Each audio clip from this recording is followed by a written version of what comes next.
Right, so just finished installing all the hoses. The heater hoses in the back here are probably the most finicky to take out, obviously because given the tight room to work in there. But anyway, just go slowly, patience and all that kind of stuff. So all these are set. I've tightened all the clips on here. So the next step is to fill it. So what I will do here is I'm going to leave this one off. I'm going to take this one off. So the idea is as I'm putting the coolant in here, it will start purging the air firstly through here.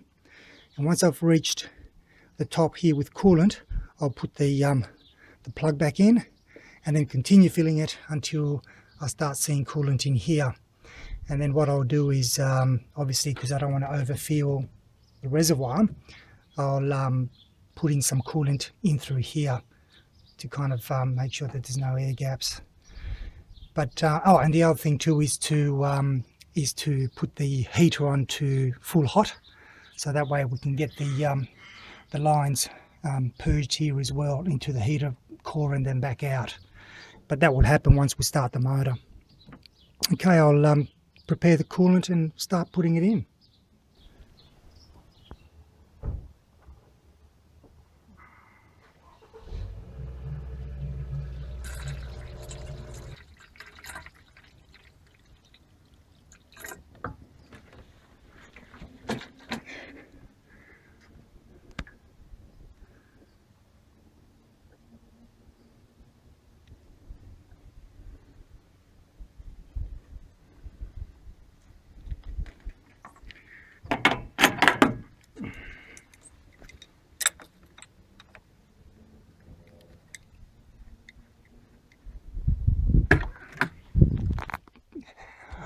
Just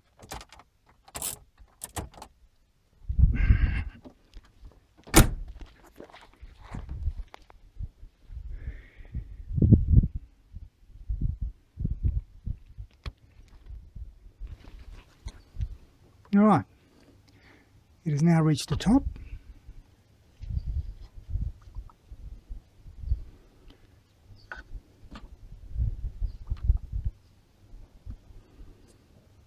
And this one will go in.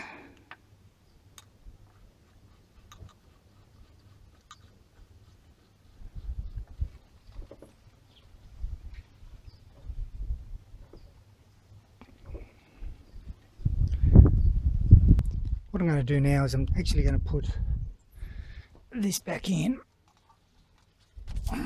because I want to actually start her up and get the coolant circulating around the place.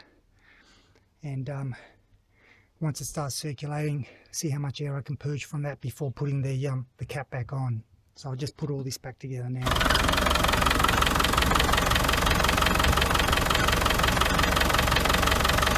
Okay, coolant's coming out. Yep.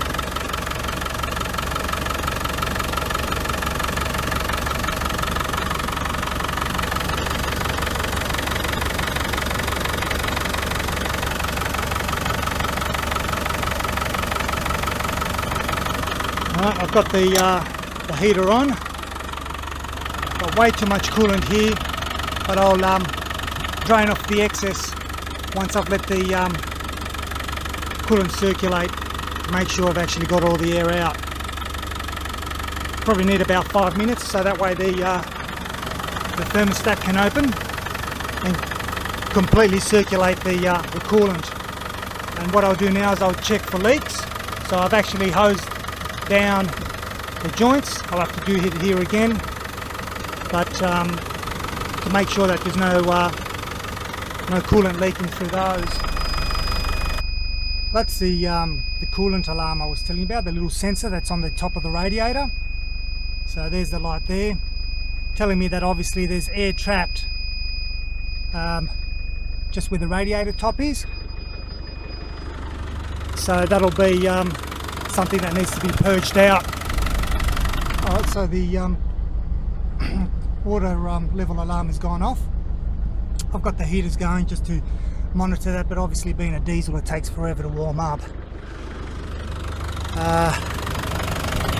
There's too much coolant in there, so I'm going to be siphoning some of that out to get it to the halfway mark. But essentially that's it. So I'll just keep an eye on it for the next, obviously for the next few hours of driving and so on. But that's another job done. Brand new coolant hoses, don't have to worry, especially when I'm towing. And well, I hope you got something out of this. Of course, as always, if you've got any questions or anything like that, just let me know. Cheers.